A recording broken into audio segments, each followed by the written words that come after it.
So guys, being an advocate, हम सभी possibilities को डिस्कस कर रहे थे कि वोडाफोन आइडिया लिमिटेड में आज की यानी कि 26 सितंबर की हियरिंग में क्या क्या हो सकता है, जिसमें सबसे बड़ी पॉसिबिलिटी आती थी एडजर्नमेंट की।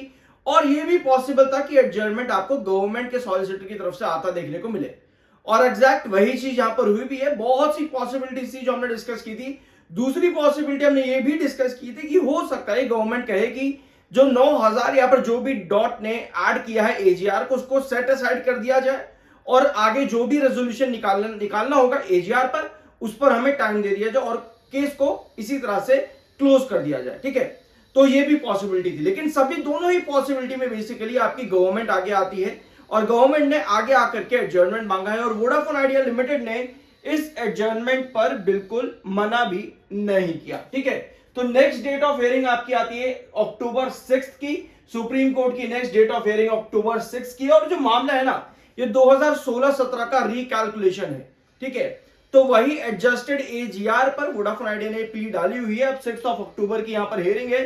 चिंता मत करो, हम सभी पॉसिबिलिटी अब आने वाले 6 अक्टूबर को क्या होगा वो डिस्कस करके चलेंगे। लेकिन लेकिन लेकिन ध्यान से समझो, चार्ट पर हमने ये भी डिस्कस किया था। मैं एक बार चार्ट पे लेकर के आता हूं आप लोगों को।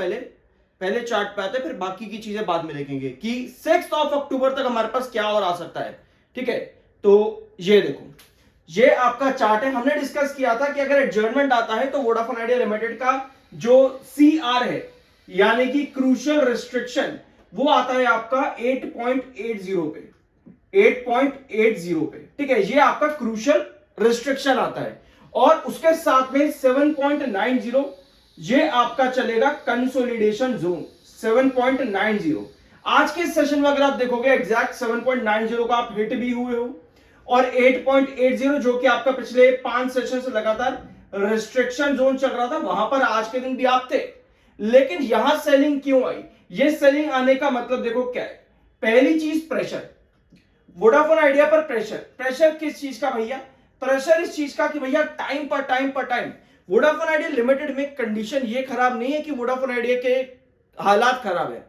उससे ज्यादा कंडीशन ये खराब जाती है कि वोडाफोन आइडिया जो करने के लिए जाता है या फिर जिस चीज को उसको रिक्वायरमेंट होती है, जिस चीज की वोडाफोन आइडिया लिमिटेड को, उसमें समय लगता चला जाता है। फॉर एग्जाम्पल अगर मैं बात करूं आपके सामने फंड रेज की, अगर हम बात करें फंड रेज की, तो अकेले फंड रेज के अंदर ही वोडाफोन आइडिया में कितना समय है?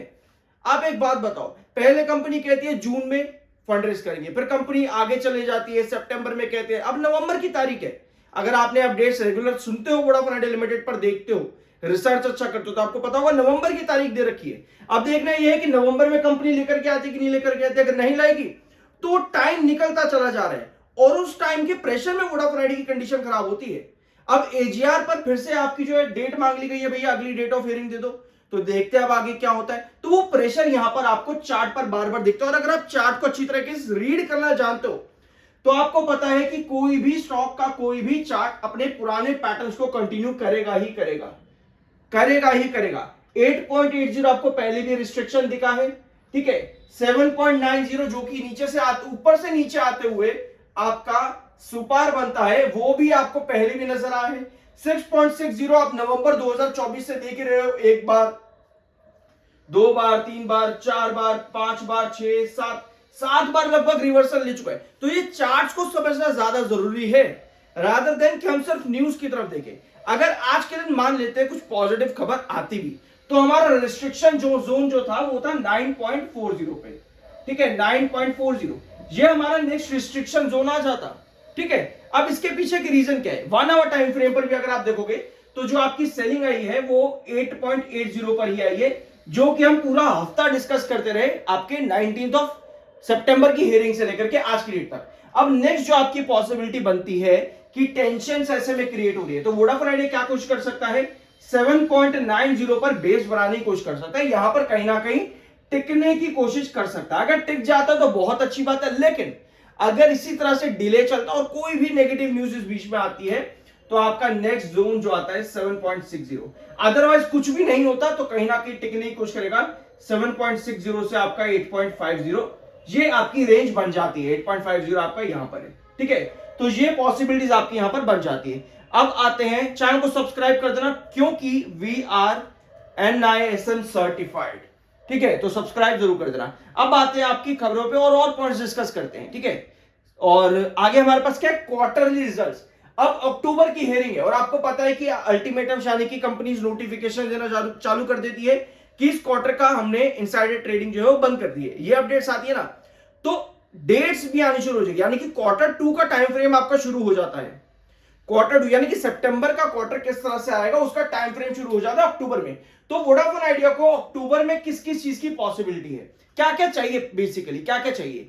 पहला तो वोडाफोन आइडिया लिमिटेड को चाहिए कि अपना सब्सक्राइबर बेस बताए वोडाफोन आइडिया लिमिटेड का 5G बेस का, ठीक है, 5G बेस का सब्सक्राइबर बेस बताए। ये रिपोर्ट इंपॉर्टेंट हो जाती है। अगली चीज आपकी इंपॉर्टेंट हो जाती है कि नेक्स्ट टैरिफ हाइक जो है आपका वो कब आएगा, नेक्स्ट टैरिफ हाइक कब आएगा, ये भी हमको यहां पर जानना जरूरी है। तो ये डिमांड कंपनी के रहेगी। अपार्ट फ्रॉम दैट आज के सेशन में अगर आप देखोगे तो 5 करोड़ इस समय आपको बाय पर नजर आ रहे हैं और 14 करोड़ सेल पर है, यानी कि लगभग 1:3 का रेशियो हो जाता है, 1 बार पर 3 के आसपास के सेलर आपके। और टेक्निकल पॉइंट ऑफ व्यू पे आप बेयरिश हो।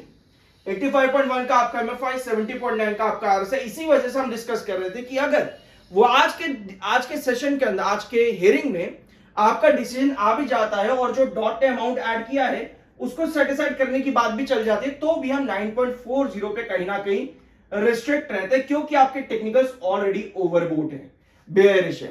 तो ये सब चीजों को हमें देखना हो तो कोई भी डिसीजन लेने से पहले ना सबसे जरूरी ये है कि हम इंतजार करें चीजों का। कहीं कुछ भाग नहीं जाएगा, कहीं कुछ भाग नहीं जाएगा, हमें वेट करना चाहिए। और एक छोटा पॉइंट मैं अलग से और रखना चाहता हूं कि मार्केट क्यों गिरा।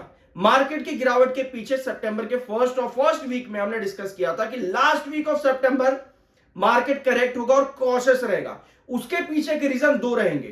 पहला रीजन टैरिफ 2.0 जिसका असर आज की तरह आपको देखने को मिला। अगला रीजन आपका आता है क्या, रेट कट। अगर आप रेगुलर हो तो सितंबर के एटलीस्ट फर्स्ट वीक से ये पॉइंट आप सुन रहे होंगे, दो जरूरी चीजें जो मार्केट की हालत बिगाड़ सकते हैं। अभी हमारे पास एक पॉइंट आ चुका है, दूसरा पॉइंट देखते हैं आपका रेट कट, वो क्या आता है क्या नहीं आता है, इन्फ्लेशन, यूएस का जॉब डाटा, सभी चीजें डिपेंड बहुत ज्यादा यहां पर करेंगी। बाय सेल की कोई रिकमेंडेशन नहीं, वो आपकी अपनी मर्जी और अपना ओपिनियन होना चाहिए। आई होप कि वीडियो आपको पसंद आया होगा। सब्सक्राइब के बिना मत जाना, मिलता है अगले वीडियो में।